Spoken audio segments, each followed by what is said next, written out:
저희 신과 함께해서 가장 고정 팬층이 탄탄한 바로 그 프로그램이죠.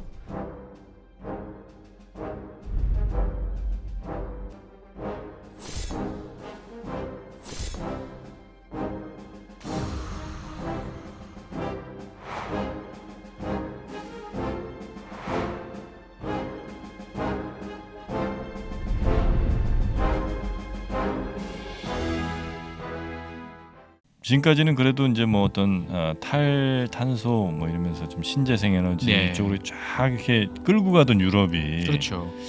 상당히 많은 전략 변화 같은 게 생길 수밖에 없겠네요, 그죠? 없습니다. 독일 입장에서 봤을 때는 되게 지금 난감한 상태예요. 그 독일 내부적으로는 상당히 이제 사태를 심각하게 지금 보고 있어요. 네. 그래가지고 일단 첫 번째 하는 게 피해가 얼마나 있을 거냐 한번 이제 검토를 해보고 있어요. 그래서 만약에 러시아산 가스를 완전히 금수한다라고 그러면 GDP 한 2%에서 3% 정도 이제 마이너스 성장. 예. 그다음에 최소 일자리 한 40만 개 정도는 이제 날아간다. 아니 가스 안 들어오는데 일자리가 왜 날아가죠? 일단은 그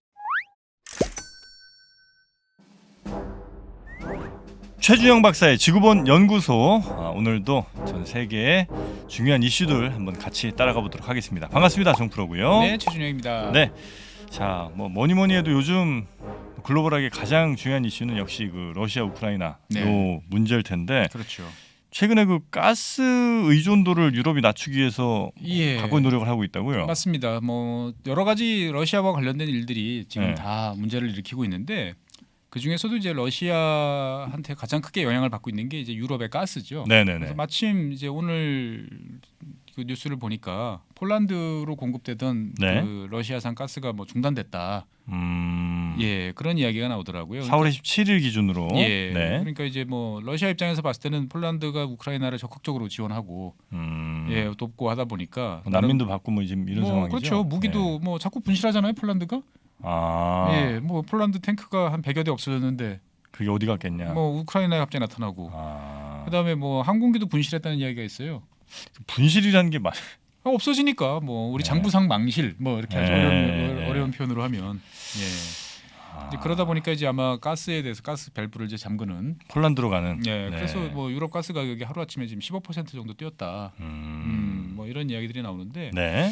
그러다 보니까 이제 EU 쪽 그다음에 또 최대 또 경제 대국인 독일 양쪽 다 지금 고민이 많아요. 그래서 이제 그쪽에 관해서 한번 좀 이야기를 네. 해보려고 합니다. 알겠습니다. 일단 뭐 가스가 어마어마하게 지금 뭐 가는데 뭐 그 양을 뭐 우리가 이제 알 수는 없을 것 같기도 예, 하고. 뭐 통계를 보면 다 나오기는 나오긴 해요. 나와요? 나오긴 네. 하는데 사실 제가 이제 종종 이 우크라이나와 러시아 전쟁을 보고 있으면 그리고 이제 유럽과 미국 이걸 보고 있으면 야, 세상에 이런 전쟁이 또 있었을까? 사실 그런 생각이 좀 들어요. 왜요? 그러니까 이제 우크라이나 침공 이후에 이제 네. 러시아에 대해서 여러 가지 제재 조치들이 이제 이루어지고 있잖아요. 네, 네, 그래서 네. 뭐 스위프트에서도 탈퇴시키고 네, 네, 네. 뭐 내쫓고 뭐 이제 여러 가지 제재 조치가 나오고 있는데 러시아 에너지 구매 대금은 계속 정상적으로 지급되고 있어요.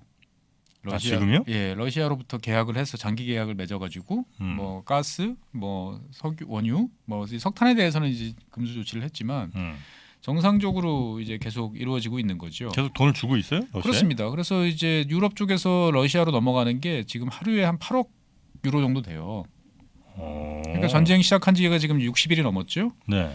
그러다 보니까 이제 2월 24일 날 개전을 했으니까 60일이 넘었으니까 그러니까 지금 한 뭐 400억 유로 이상이 지금 가 있고 매일 꼬박꼬박 돈이 가요. 원래 안 가는 거 아니에요? 안 가면 가스를 안 보내주면 유럽들이 난리가 나니까 그러니까 한쪽에서는 이제 전쟁을 멈추라고 제재를 하는데 한쪽에서는 가스 대금이 그대로 가서 러시아가 계속 전쟁을 치르고 또 다른 한쪽에서는 이제 우크라이나를 지원을 해서 러시아와 맞설 수 있도록 또 도와주기도 하고. 러시아는 뭐 실질적으로 별로 이렇게 경제 제재 영향을 많이 안 받는 상황이에요? 그러니까 단기적으로는 이제 크게 영향을 받지 않고 얼마 전에 그래서 이제 푸틴 대통령이 이제 자랑을 했죠. 비아냥거렸죠. 그러니까 1분기에 580억 달러 이제 사상 최대 경상수지 흑자를 기록했다. 러시아가? 예, 러시아가. 왜냐면 이제 고유가 뭐 가스값도 비싸고. 예, 가스값도 계속 들어오고. 네. 예. 그러니까 이거는 이제 따박따박 쌓이는 돈이잖아요. 어디 쟁여놓은 돈도 아니고 매일 들어오는 돈이다 보니까 네. 그리고 이제 여러 가지 제약 조치가 있다 보니까 러시아 국민들이 뭐 수입은 못 하고. 예, 밖에 나가서 돈을 쓰거나 뭐 하기는 힘들고. 그러니까 흑자가 예. 그래서 어마어마하게 이제 1분기 3월 말까지 해서 거의 600억 달러 가까운 이제 그러한 흑자가 이제 났는데 그 흑자들 대부분은 이제 유럽으로부터 넘어온 이제 가스에 관한 이제 대금인 거죠. 전체 뭐 가스 그다음에 뭐 원유, 네. 석탄을 합한 이제 이런 자금들이 하루에 한 8억 유로씩 이제 되니까요. 그래서 실제로 보면 이제 러시아는 이미 꽤 예전부터 네. 잘 아시는 것처럼 이제 유럽 최대 이제 가스 공급 네네네네. 이제 자로 역할을 하고 있죠. 그래서 이제 많은 분들이 좀 궁금해하시는 게 아니 유럽 다른 나라들은 가스 안 만들지 않냐? 아, 생산을. 그렇죠. 그래서 그 북해 뭐 브렌트 뭐 이런 데는 좀 나올 것 같긴 한데. 있는데 네. 근데 이제 이 가스라는 것도 이제 한정돼 있잖아요, 재고가. 뭐 그렇겠죠. 예, 뽑았으면 없어져요. 네. 그러다 보니까 이제 영국은 공급국에서 탈락했어요. 영국은 자기들 쓰기도 바쁘고 그다음에 가스를 수입해서 지금 쓰는 입장이에요. 네. 일부 자기 조달, 일부 수입 이런 상황이고 그래서 우리가 유럽 대륙에서 쓰는 가스들 중에 러시아산을 제외하면 어디서 오느냐? 러시아산을 제외하면 그다음이 이제 노르웨이. 아 노르웨이 좀. 네, 노르웨이가 좀 나오고요. 네네. 그다음에 네덜란드가 좀 나오고 있어요. 근데 네덜란드는 이제 1960년대부터 이제 유럽 가스나 원유의 이제 어떤 중심 역할을 해왔는데 올해 이제 거의 중단될 거예요.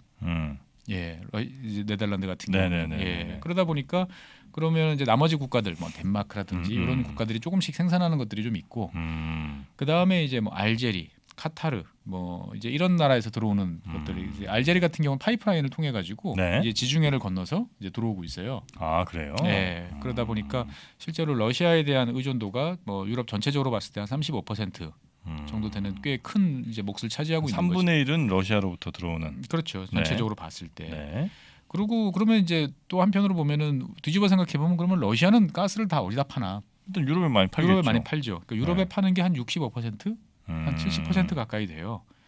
그러고 나면 나머지는 어디로 가느냐? 이제 벨라루스. 벨라루스? 예, 벨라루스, 터키. 그러니까 우리가 그럼 중국 어디 갔어? 이렇게 생각했을 텐데 터키보다도 중국에 판매하는 양은 좀 적어요. 오히려. 중국으로는 아직 파이프가 이렇게 많이 안 갔나요? 그러니까 설치를 해서 공급은 시작했는데 네. 아직까지 우리 생각했던 것만큼 그렇게 대량으로 이제 공급처는 아닌 거죠. 네, 그러니까 장래로 봤을 때는 점점 더 많은 양을 쓸 수 있긴 하겠지만 당장은 아직까지는 아니다. 그러다 보니까 이제 이 EU라는 곳은 어떻게 보면 러시아 입장에서 봤을 때는 가장 큰 고객이기도 하고, 뭐 그렇겠죠. 예, 그러니까 서로가 지금 이제 맞물려 있는 이제 그런 상황이다라고 일단 이해를 하시면 되겠고요. 네. 그래서 그러면은 아니 러시아가 가스를 가지고 위협하면은 LNG 가지고 수입하면 되지 이렇게들 이제 생각들을 많이 하시는데 사실 유럽 국가들은 LNG를 수입할 터미널이 많지 않아요. 그러니까 LNG를 수입하려면 뭔가 좀 시설이 있어야 되는 그렇죠. 거죠. LNG라는 건 리퀴드잖아요. 네. 액화잖아요. 네. 그러니까 천연가스를 일단은 액화를 시켜서 냉동으로 시켜서 영하 100 몇십 도로 이제 액화를 시켜가지고 네. 그걸 LNG선에 싣고 와서 다시. 그러면은 그거를 기화시켜야 되잖아요. 예, 다시 가스화할 수 있는 시설이 필요한데 그거를 이제 인수 터미널이라고 보통 부르거든요. 이게 있어야 이제 되는 거죠. 우리나라도 이제 동서 남해안에 각각 다 있죠.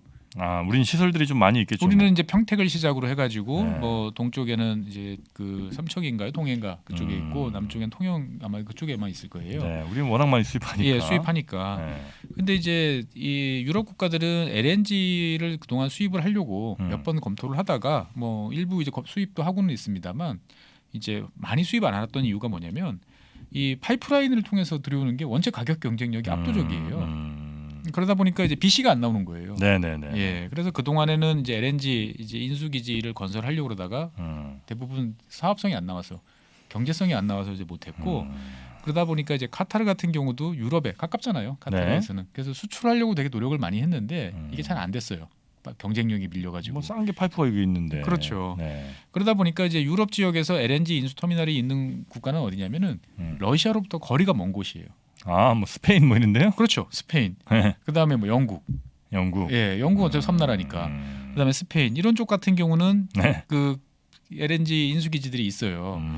그러다 보니까 이제 만약에 지금 독일 같은 경우는 이제 짓고 있나? 뭐 이런 상태예요, 하나를. 네네. 그러다 보니까 이제 정 LNG를 쓰고 싶으면 네. 이제 스페인이나 뭐 프랑스나 다른 나라에 있는 LNG 기지에다가 인수 기지에 터미널에다 밀어놓고 그거를 이제 갖고 와야 되는 이제 그런 일이 이제 되는 거죠, 보면. 네네네. 그러다 보니까 지금 이제 이 독일을 비롯한 그동안 러시아 쪽에서 가스를 많이 받아오던 이런 국가들이 좀 발등에 불이 떨어진 네. 이런 상황인 거죠. 어쨌든 러시아 비중은 줄이긴 줄여야 될 거 아니에요. 그렇죠. 앞으로 어떤 일이 일어날지 모르는데. 그렇습니다. 그래서 1년에 보통 EU 전체적으로 봤을 때 네. 뭐 매년 조금 달라지긴 하지만 이제 그 1,550억 이제 입방미터 정도 BCM이라고 보통 이야기하죠. 네. 빌리언 큐빅미터라고 네, 하는데 네. 한 1,550억 정도 들여온다라고 네. 생각하시면 돼요. 근데 이제 최근에 EU가 이제 이 러시아에서 들여오는 수입 규모를 이제 3분의 1로 줄이겠다. 한 500억 정도만 들여오겠다. 1,000억을 어떻게 다른 쪽으로 이제 네. 가 보겠다라고 이제 생각을 하는 거죠, 보면은. 그래서 이게 과연 이제 가능할까라고 이제 그 다들 생각은 이제 합니다만 당장 가격이 뭐 한 두세 배 이상 이렇게 차이가 나는 거죠? 그렇죠. 가격이 네. 많이 비싸죠. 그러니까 네. 원래 가스라는 거는 정상적으로 생각을 해보면 파이프라인이 당연한 거예요. 생산하는 데서 생산하는 데서 파이프라인을 연결해서 소비하는 데까지 이렇게. 예, 가는 거죠. 그럼 소비처는 이제 저장 시설들을 이제 뭐 지하라든지 어디 적당한 데 만들어 놓고 이제 계속 공급을 받는 거죠. 네네네. 그게 제일 적당한 건데 그게 안 되는 나라들이 LNG로 만들고. 그렇죠. 그러니까 일본 같은 나라가 이제 굳이 한번 LNG로 해보려고 왜냐하면 원유 가격이 너무 비싸질 때 70년대 그러다 보니까 이제 원래는 일본이 독점적으로 LNG를 썼고 인도네시아로 네, 받아서 그걸 보고 우리나라가 따라했고 그걸 보고 다시 중국이 따라하고 이제 이러던 상황이었는데 그래서 이제 그 유럽 같은 경우는 러시아산 가스를 3분의 1로 줄여보자라고 네. 그래가지고 이제 LNG 수입 확대 그 다음에 아프리카에서 들어오는 파이프라인을 좀 확대를 해보자 이런 이제 생각들을 하고 있고요. 그 다음에 이제 EU 내부적으로 바이오 메탄들 생산들을 좀 이제 하는 것들이 있는데 이것들에 대한 규제를 좀 풀어가지고 네. 대체적으로 뭐 어차피 태울 수 있는 연료니까 좀 해보자 이런 것도 생각을 이제 하고 있고 그 다음에 이제 좀 춥게 지내자. 네. 난방 온도 1, 2도씩 좀 낮추고 예. 그 다음에 이제 히트 펌프 같은 경우를 좀 많이 도입을 하자. 히트 펌프는 뭐예요? 히트 펌프 우리 그 열을 직접적으로 연소를 시켜가지고 이제 끓이는 거에 비해서 히트 펌프 같은 경우는 이제 열 교환 장치죠. 우리 그 집에서 쓰는 그 옷 건조기 네. 예, 같은 경우 예전에 가스식 건조 시설보다는 훨씬 이제 쉽게 되거든요. 네네. 예, 에너지 효율이 매우 좋은 예, 이런 장비들이 있습니다. 보면은 그래서 이제 이것들로 바꾸면 이제 네. 난방을 훨씬 효과적으로 잘 할 수 있어요. 그래서 히트펌프로 바꾸게 되면 이제 상당 부분 네네네. 절감 효과가 나타난다. 등등의 이제 여러 가지 이제 구상들을 이제 하고 있습니다. 뭐 그래서 옥상 태양광도 더 늘리고 그러니까 네. 있는 거를 다 쥐어 짜는데 문제는 이게 언제 될 거냐라는 거죠. 뭐 1, 2년 이렇게는 안 될 거 아니에요, 그렇죠? 그렇죠. 그러니까 매우 이제 쉽지 않은 이제 그런 노력들을 하고 있는 거죠. 왜냐하면 LNG 수입 같은 경우도 계획대로 다 되겠느냐. 왜냐하면 이 동아시아 3국도 버티고 있고, 우리도 써야 되는데. 우리도 써야 되고, 네. 그다음에 히트 펌프 저게 그렇게 뭐 수백만 가구에다 보급할 만큼 저게 빨리 되겠느냐, 뭐 그런 것들 등등 해서 보면 일단 이거는 중장기적인 목표 정도로 생각을 해야지. 네. 당장은 좀 곤란하다라고 이제 생각들은 이제 하고 있습니다만 EU는 일단 이렇게 해가지고 이제 러시아산 가스의 의존도를 좀 줄이겠다. 네네. 이제 생각을 이제 하고 있는 이제 이런 상태고요. 지금 그래서 EU는 총력을 다해서 가스 재고를 지금 채워놓는데 노력을 하고 있습니다만 러시아 쪽에서 들어오는 가스 압력이 계속 조금씩 낮아져요. 덜 보낸다는 이야기죠. 아 그래요? 네. 견제를 하고 있는 거죠. 보면. 네네네네. 그래서 이제 EU 전체적으로 봤을 때는 뭐 여러 가지 이제 이야기들이 나오고 있습니다만 당장 발등에 떨어진 이제 나라가 이제 독일입니다. 독일 같은 경우는 전체 천연가스의 한 55%를 러시아에서 공급받고 있는 이런 나라죠. 그래서 예전에 한번 뭐 러시아 가스가 어떻게 이 독일로 들어오게 됐는지 뭐 그거 한번 해주셨죠. 예, 옛날 공산주의 시절 네. 소련 소비에트 시절서부터 해가지고 네. 이야기를 했었죠. 독일이 파이프 만들고 네네. 러시아에 주고. 예, 그래서 네. 1950년대부터 트라이를 해서 네. 70년대부터 들어왔다라고 이제 이야기를 했는데, 근데 이제 EU 입장에서 봤을 때는 러시아산 가스에 대해서 이렇게 의존하는 게 안 된다라고 생각을 하고, 그 다음에 이제 실제로 지금 각오를 다지고 있어요. 네. 러시아산 이제 다음 차례는 석탄은 일단 금지했고, 그 다음에 원유, 그다음 가스. 그 다음에 가스 이렇게 나가는데 독일 입장에서 봤을 때는 되게 지금 난감한 상태예요. EU가 만약에 전체적으로 여론이 그렇게 돌아가는데 이거에 대해서 반대한다? 이거 있을 수가 없는 일이고 명분도 없고. 그렇다고 덜커덕 금수하겠다라고 나설 수도 이제 없는 상태라는 거죠 보면은. 당장 뭐 대안이 없으니까. 네. 근데 네. 이제 그 독일 내부적으로는 상당히 이제 사태를 심각하게 지금 보고 있어요. 네. 그래가지고 일단 첫 번째 하는 게 피해가 얼마나 있을 거냐 한번 이제 검토를 해보고 있어요. 그래서 만약에 러시아산 가스를 완전히 금수한다라고 그러면 GDP 한 2%에서 3% 정도 이제 마이너스 성장. 예. 그다음에 최소 일자리 한 40만 개 정도는 이제 날아간다. 아니 가스 안 들어오는데 일자리가 왜 날아가죠? 일단은 그 각종 가스가 있어요. 가스를 연료로 하는 우리 산업체들. 당장 우리가 얼핏 생각해 보면 시멘트 산업부터 시작해가지고 당장 공장이 문 닫을 수 공장 있겠군. 문 닫는 것들이 엄청나게 많은 거죠. 뭐 이제 당장 네네네. 첫 번째 문 닫을 수밖에 없는 게 이제 뭐 유리, 도자기, 요업 같은 거, 세라믹 이런 산업들 같은 경우는 뭐 당장 문 닫아야 되는 거고. 그다음에 뭐 비료 산업 뭐 이런 거 같은 경우도 그렇고. 하긴 독일이 또 워낙 제조업 강국이라. 제조업 강국이고 화학인데 화학은 또 열을 필요로 하는 경우들이 많다 보니까 이제 긴밀하게 연결돼 있는 거죠. 그러니까 독일 같은 경우는 이제 코로나 이후에 이제 다른 나라들이 이제 다시 리바운드 이제 올라가잖아요. 이렇게 올라가는데 그 일본하고 독일이 좀 회복 속도가 느린 상태예요. 코로나 이 문제가 좀 있는 거예요. 그러니까 아니 이거 아니더라도 이제 전체적으로 뭐 타격은 좀 덜 입었지만 회복 자체도 좀 느린 이제 그런 상태다 보니까 고민이 있는 상태인데 여기다가 이제 만약에 가스까지 끊으면 독일 경제가 완전히 나락으로 갈 수 있는 거 아니냐. 두려움이 좀 있군요. 그렇습니다. 그래서 사실 요즘에 그 독일 내부적으로는 메르켈 총리에 대한 이제 비난, 아쉬움. 메르켈? 예. 메르켈 왜 나와요? 메르켈 집권 이후에 러시아에 대한 가스 의존도가 대폭적으로 높아졌거든요. 메르켈 집권할 때? 네, 집권한 이후에. 그래요? 네, 그러니까 이제 메르켈이 집권하면서 에너지 전환 이야기를 나오고 원자력 발전소 폐쇄, 석탄화력 발전소도 대폭 감축 이렇게 이제 했잖아요.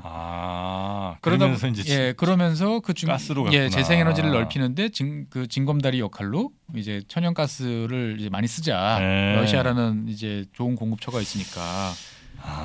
그래서 사실 그 전에 메르켈 총리 전에는 보면 이제 자기네 나라에서 나오는 독일에서 나오는 이제 뭐 오염 물질은 많이 나오지만 뭐 갈탄이나 무연탄, 그 다음에 이제 그 원자력 같은 경우는 이제 그 독일의 남쪽 그 산업지대가 몰려 있는 바이에른 지역에 있었거든요.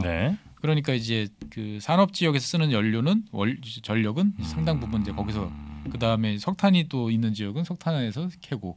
그래서 에너지 믹스가 상당히 이제 밸런스가 좋았던 나라였는데 이게 지나치게 가스 편중으로 확 바뀐 거죠 보면은. 메르켈 때. 예. 그러다 보니까 이제 메르켈하고 또 푸틴 총리하고는 인간적인 관계도 좋았고. 그래요. 서로가 이제 뭐라고 이제 이야기할 수 있는 그런 거였는데 그 당시에는 그래서 독일이 어떻게 보면은 이제 그 미국 영향권을 벗어나서 이제 뭔가 새로운 독자적인 그다음에 미국과 러시아 사이에서 어떤 중재 여러 가지 갈등 관계를 조절할 수 있는 역할을 했다라고 친중 성향도 좀 있었던 것 같고 했는데 지금 입장에서 봤을 때는 아니 그때 너무 성급하게 해서 러시아에 대해서 우리가 이렇게 의존도를 높였던 거 아니냐라는 이제 사후에 일단 결과론이죠. 결과론. 그래도 요즘 메르켈에 대한 인기가 좀 떨어졌겠군요. 메르켈 총리에 대한 이제 비난. 그래서 이제 메르켈 총리가 이제 뭐 은퇴했으니까.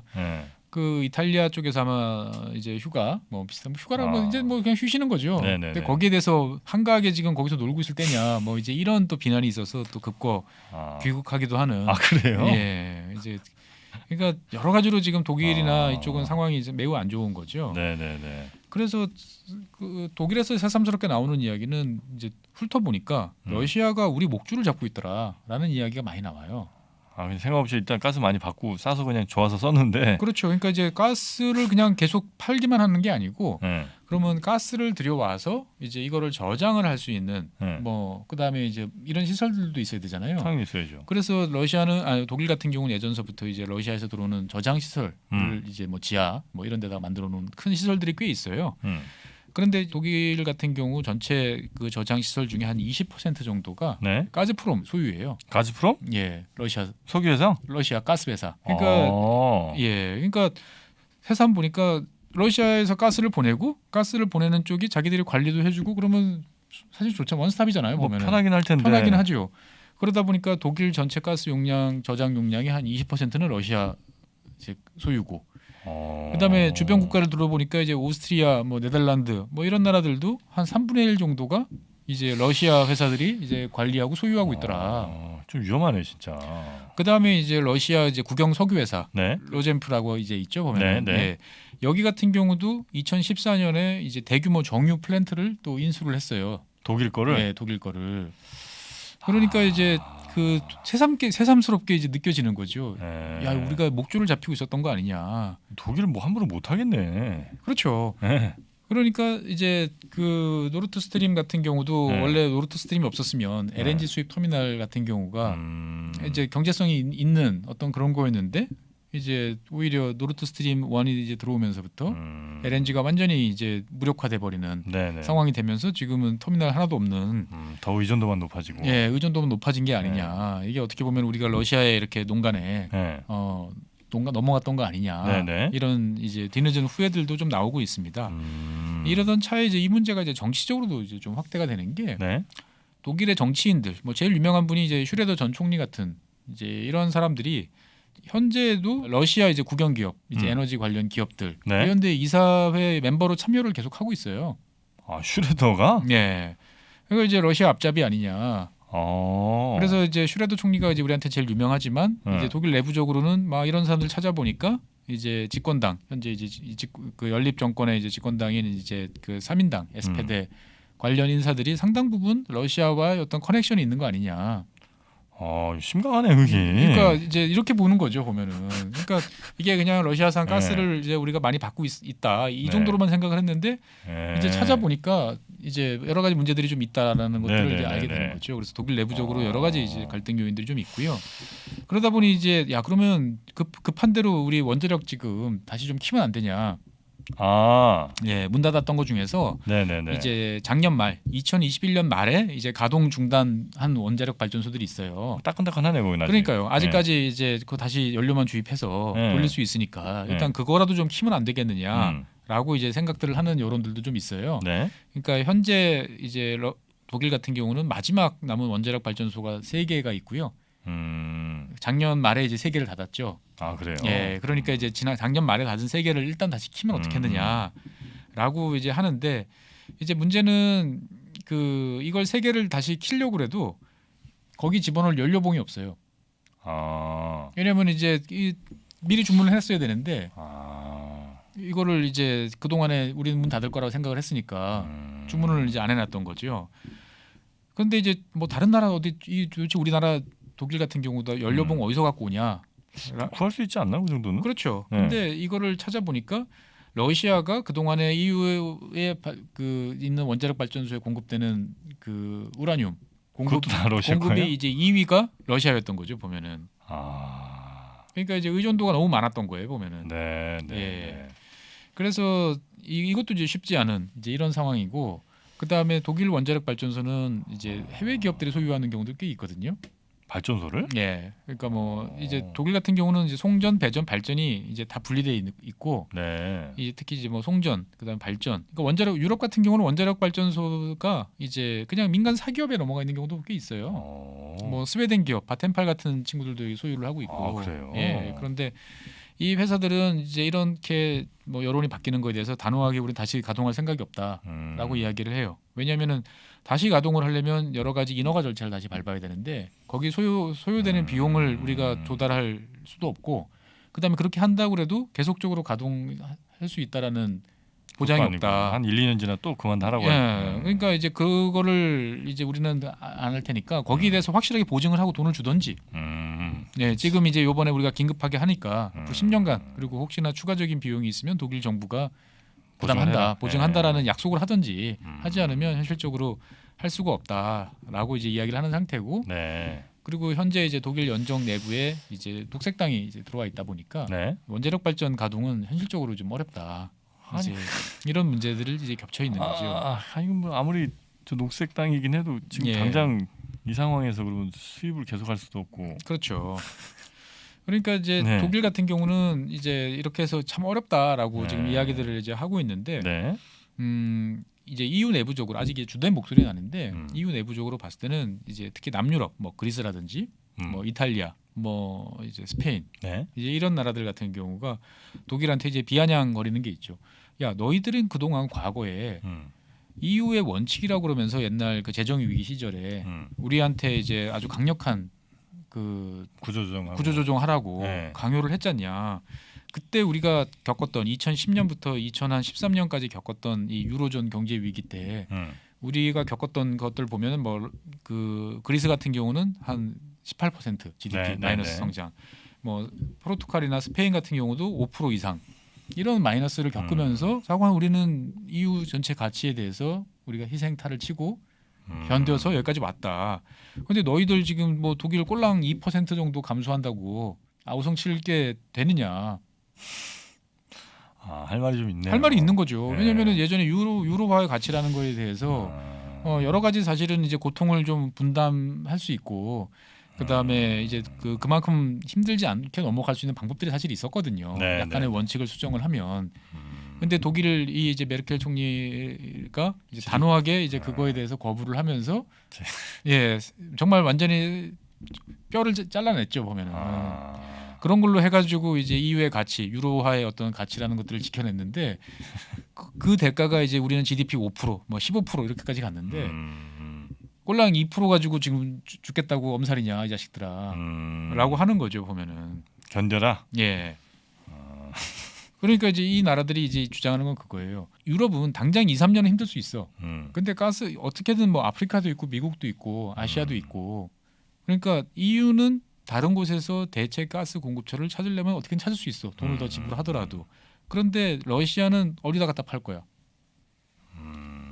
어차피 파이프라인으로 팔아야 되는데 중국 같은 경우도 이제 아까 보여드린 것처럼 이제 상당히 생각보다 작잖아요 비중이.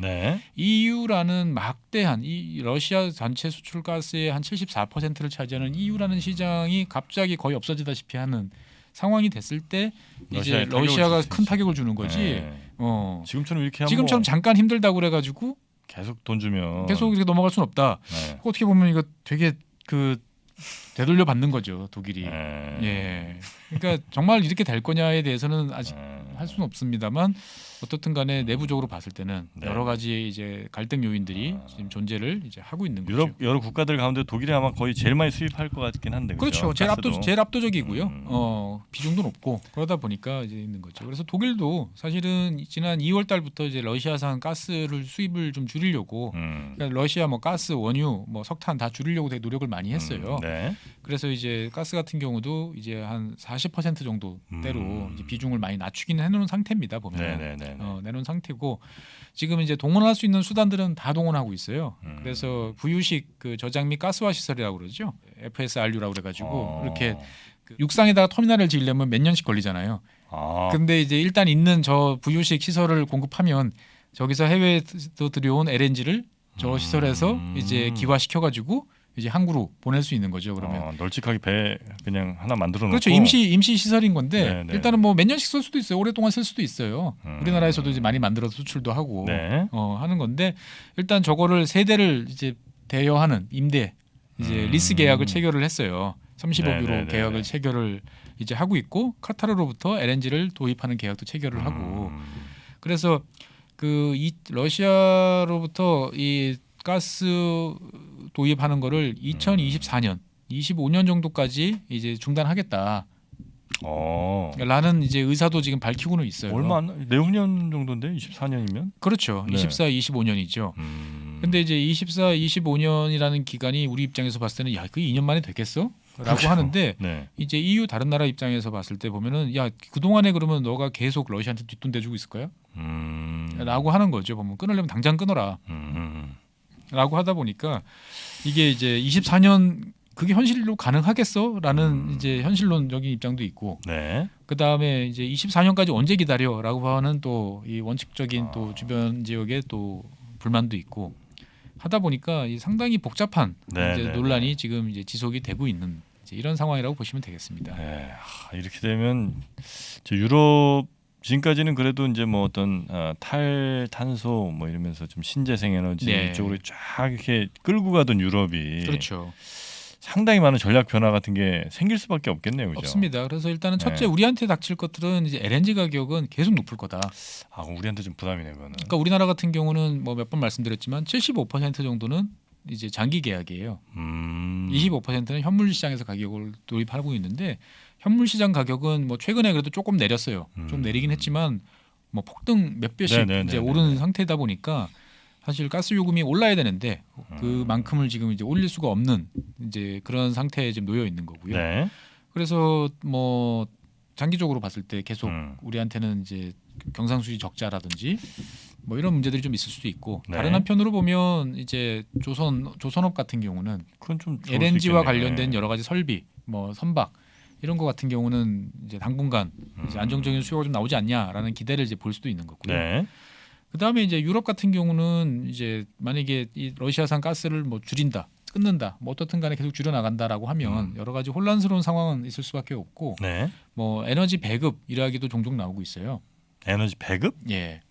그러니까 이제 한정된 용량을 네. 우리 옛날에 얼마 전에 이제 2년 전에 마스크 이제 1인당 얼마씩밖에 못 사는 게 하는 것처럼 이제 제한을 하는 거죠. 꼭 필요한 필수적인 산업, 뭐 생산 시설 이런 데만 공급을 하고 나머지는 이제 대체를 하든지 네네. 아니면 공급을 줄이든지 라는 식으로 이야기를 이제 하는데 실제로 이게 이제 가시화되면 경기 침체는 이제 가시화될 수밖에 없는 이제 이런 상황인 거죠. 그러니까 네. 경기는 안 좋아지는데 인플레이션 물가는 오르고 그러면 이게 이제 정치적으로 봤을 때 여러 가지 문제점들이 이제 발생할 수 있다라고 이제 볼 수도 있는 거고요. 네. 그다음에 이제 보다 조금 더 이야기를 끌고 나가면 이제 방금 전에 정프로님 말씀하신 것처럼 이제 기후 변화, 뭐 에너지 정책 이런 거 같은 경우는 항상 EU가 이제 선두주자로 나서고 네네네네. 다른 나라들이 따라가던 입장이었는데 이게 과연 어떻게 될지 좀 지켜봐야 될 수 있을 것 같아요. 그러니까 어떻게 보면 EU 입장에서 봤을 때는 더 이상 안 되겠다. 한 번에 가자.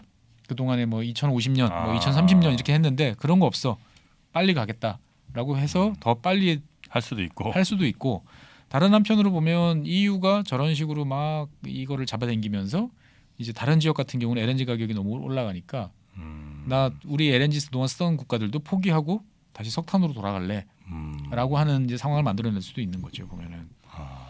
그러니까 이게 러시아와 우크라이나 전쟁은 그 자체로도 이제 큰 영향이지만 네. 이런 이제 에너지를 둘러싼 관계에서 이제 우리가 생각했던 경로를 지금 완전히 이탈을 시키고 있거든요. 네네네. 그래서 이 결과가 어떻게 나올지는 이제 올해 한 하반기, 연말 좀 지켜봐야 될 것 같아요. 네. 네.